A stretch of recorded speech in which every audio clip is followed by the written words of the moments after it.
Bonjour, bienvenue pour un nouveau numéro d'Épargnez-vous. Aujourd'hui, nous allons parler de la protection sociale des travailleurs non salariés, ce qu'on appelle aussi les TNS. Les travailleurs non salariés, ça regroupe les commerçants, les artisans, les professions libérales, les dirigeants d'entreprises qui ne sont pas salariés. En 1944-1945, au moment des grandes ordonnances de la sécurité sociale, les travailleurs non salariés ont refusé de rejoindre le bloc du régime général qui concerne de ce fait essentiellement les salariés. Les TNS bénéficient donc d'une protection sociale spécifique qui repose essentiellement sur le régime social des indépendants, le RSI, qui fait aujourd'hui l'objet d'une certaine contestation de la part justement des commerçants, artisans, professions libérales qui considèrent que justement les cotisations sont élevées et que les prestations ne sont pas à la hauteur de leurs aspirations. Le régime social des indépendants, le RSI, couvre donc les travailleurs dits non salariés sur les mêmes risques sociaux que les salariés. Assurance vieillesse, assurance maladie, allocation familiale. Mais il y a quand même deux nuances, deux différences.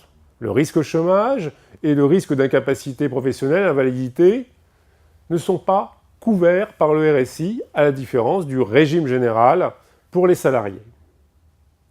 Le RSI assure tout à la fois le régime de base et le régime complémentaire.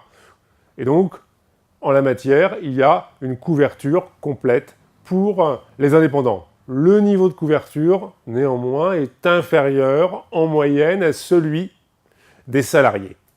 Du fait d'une moindre protection des travailleurs non salariés, Alain Madelin, en 1994, a fait passer une loi qui a institué donc des contrats de protection sociale appelés contrats Madelin, qui couvrent justement les TNS sur les risques retraite, sur le risque chômage et également la possibilité de déduire des cotisations en matière de risque professionnel, invalidité.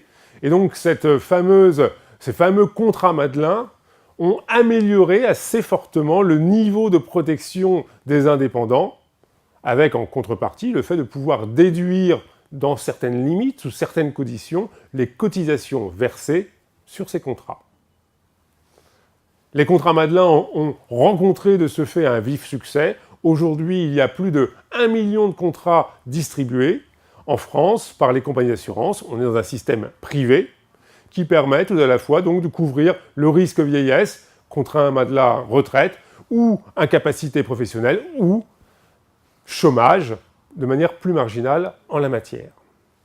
Les contrats Madelin fonctionnent comme des contrats d'assurance.